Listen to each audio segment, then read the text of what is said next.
Welcome to Teerja academy. Teerja academy में आप सभी का स्वागत है। आज एक न्यू सब्जेक्ट लेके आए हैं, एक बेहतरीन सब्जेक्ट लेके आए हैं। आज एक ऐसी सब्जेक्ट लेके आए हैं जो लोगों का मन पसंदीदा है। आप पीछे तरफ स्क्रीन में देख रहे होंगे।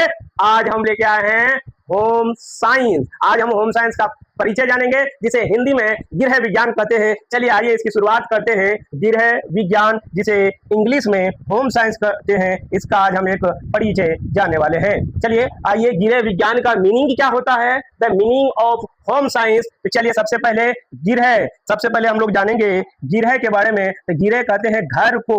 विज्ञान क्या होता है? तो व्यवस्थित ज्ञान को विज्ञान कहा जाता है। व्यवस्थित ज्ञान को विज्ञान कहा जाता है, या सिस्टेमेटिक नॉलेज को ज्ञान कहा जाता है। सिस्टेमेटिक नॉलेज को क्या कहा जाता है? विज्ञान कहा जाता है। तो यही है गृह किसको कहते हैं? घर। क्या कहते हैं? घर या व्यवस्थित। और विज्ञान किसको कहेंगे? व्यवस्थित या व्यवहारिक ज्ञान। अर्थात घर से संबंधित सूचनाओं का व्यवहारिक और वैज्ञानिक अध्ययन ही क्या कहलाता है? गृह विज्ञान कहलाता है। सिंपल सी बात है, घर में जो भी संसाधन है, अगर उसका हम सही ढंग से जानकारी इकट्ठा करेंगे, जानकारी लेंगे, यही कहलाएगा होम साइंस। चलिए और आगे बढ़ते हैं। गृह विज्ञान की अवधारणा क्या है? गृह विज्ञान के अंदर हम कौन कौन सा विषयों को पढ़ेंगे? गृह विज्ञान के अंदर हम भोजन के बारे में पढ़ेंगे, पोषण के बारे में पढ़ेंगे, हमारे शरीर के लिए कौन सा भोजन जरूरी है, कौन सा भोजन में कौन सा पोषक तत्व मिलता है, इसके बारे में अगर जानना है तो आपको होम साइंस पढ़ना होगा, गृह विज्ञान पढ़ना होगा। कपड़े और वस्त्र विज्ञान, कपड़े के बारे में, आपका शरीर में कौन सा कपड़ा फिट बैठता है, इसके बारे में भी अगर जानकारी इकट्ठा करना है, जानना है कौन सा कपड़ा आपको कौन सूट करता है, कौन सा कपड़ा पहन के आप कैटरीना कैफ लगते हैं, कौन सा कपड़ा पहन करके आप शाहरुख खान लगते हैं, तो इसके लिए आपको होम साइंस का नॉलेज होना जरूरी है। चलिए, आय और व्यय, आपके पास कितना रुपया आय है,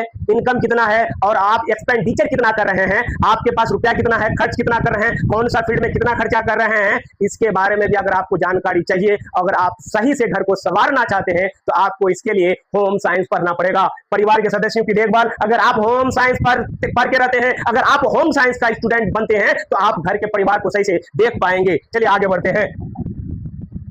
गृह विज्ञान का, होम साइंस का हम लोग डेफिनेशन जानते हैं, परिभाषा जानते हैं। गृह विज्ञान वह विज्ञान है जो परिवार, घर और उनसे जुड़ी विभिन्न पहलुओं का अध्ययन कराता है। यानी साधारण सी भाषा में कहे, गृह विज्ञान घर के हर एक वो सदस्य के बारे में, उनसे कैसे बातचीत करना है, उनके लिए क्या क्या प्रबंधन करना है। तो आपको अगर होम साइंस पढ़ के रहेंगे तो आप अपने घर को सही से, बेहतर ढंग से आप चला सकते हैं। चलिए और आगे बढ़ते हैं। अगर हमारे घर में जो भी संसाधन मौजूद है, उनका अगर सही इस्तेमाल करना है, 100% इस्तेमाल करना है, तो आपको क्या करना होगा? आपको होम साइंस पढ़ना होगा। जीवन में आप 100% सुधार लाना चाहते हैं, तो बस अर्थ है आप होम साइंस का नॉलेज रखा करें। चलिए और भी डेफिनेशन देखते हैं, और भी गृह विज्ञान का डेफिनेशन देख लेते हैं। गृह विज्ञान वह विज्ञान है जो परिवार के सदस्यों के जीवन को बेहतर बनाने के लिए घर के संसाधनों का सही उपयोग और प्रबंधन सिखाता है। यानी घर के मेंबर का, घर के सदस्यों का जीवन सही, बेहतर से बेहतर कैसे चले, और हमारे घर में जो भी संसाधन है उसका सही इस्तेमाल कैसे हो, इसके लिए हम सबको होम साइंस पढ़ना जरूरी होता है। होम साइंस पढ़ना जरूरी होता है, या होम साइंस उसी को कहते हैं। अगर होम साइंस अगर हम लोग पढ़ लेंगे तो हम परिवार के सदस्यों का सही से देखभाल कर पाएंगे। चलिए और आगे देखते हैं। भारत में इसका इतिहास क्या है? होम साइंस कब आया, होम साइंस क्यों पढ़ा जाता है, कब से यह सिलेबस में शामिल हुआ, इसमें देखेंगे। तो स्वतंत्रता के पहले हमारा ये सिलेबस में कोई ऐसा सब्जेक्ट नहीं था होम साइंस के नाम से, मगर स्वतंत्रता के बाद गृह विज्ञान का विस्तार हुआ। प्रारंभ में इसे बालिकाओं को स्वावलंबन और गृह प्रबंधन के लिए अनिवार्य किया गया था। यानी शुरू में यह सब्जेक्ट सिर्फ बालिकाओं के लिए अनिवार्य किया गया था, मगर आज के युग में यह सब्जेक्ट कोई भी स्टूडेंट रख सकता है, पढ़ सकता है। कोई जरूरी नहीं जो बालक हो या बालिका हो। और आज ये क्या हो गया? पूर्णतः व्यवसायिक और वैज्ञानिक विषय बन चुका है। और आज के युग में ये क्या बन गया है? एक व्यवसायिक और वैज्ञानिक विषय बन गया है। अब हम लोग देखेंगे वर्तमान समय में होम साइंस का क्या महत्व है।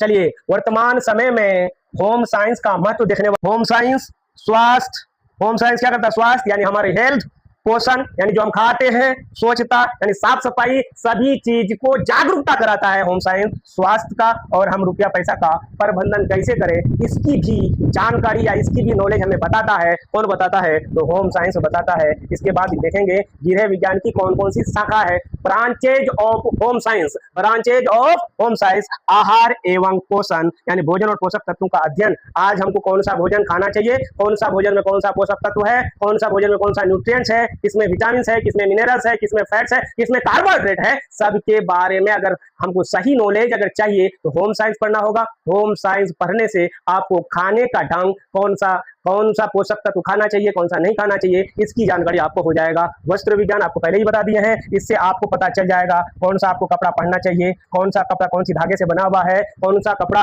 कब इस्तेमाल करना चाहिए। तो इस चीज के बारे में भी हमको कौन होम साइंस सिखाता है। बाल विकास, बच्चों की शारीरिक और मानसिक विकास का अध्ययन। बच्चे की शारीरिक विकास, बच्चे अगर बाल्यावस्था में रहता है तो कौन सा न्यूट्रिएंट्स की जरूरत पड़ता है, बच्चा अगर किशोरावस्था में रहता है कौन सा न्यूट्रिएंट्स की जरूरत है, इसके होम साइंस इसके बारे में हमको नॉलेज देता है। यानी बच्चे को शरीर के साथ साथ कौन सा न्यूट्रिएंट्स देना चाहिए ये हमें होम साइंस बताता है। चलिए आगे हम बात करेंगे गृह विज्ञान का जनक कौन है। गृह विज्ञान का जनक कौन है?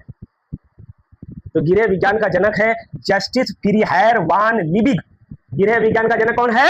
जस्टिस फ्रीहायर वान लिबिग। ठीक है, चलिए अब फिर आगे बढ़ते हैं हम लोग होम साइंस का परिचय। आगे इसी तरह ये सब्जेक्ट हम लोग पढ़ाते रहेंगे और आगे बेहतर से बेहतर तरीके से आपको पढ़ाते रहेंगे। अगर आप अपने बच्चों का नामांकन करवाना चाहते हैं, क्षेत्र में कोई भी बच्चे जो आर्ट्स लेकर के हैं, जो आप 2027 में इंटर का एग्जाम देना चाहते हैं, वो हमसे संपर्क करें और मैं गारंटी के साथ कहता हूं जब वो बच्चे हमसे जुड़ेंगे उनको मैं 100% पास करा दूंगा। तब तक के लिए धन्यवाद। आप अपना ख्याल रखें। धन्यवाद।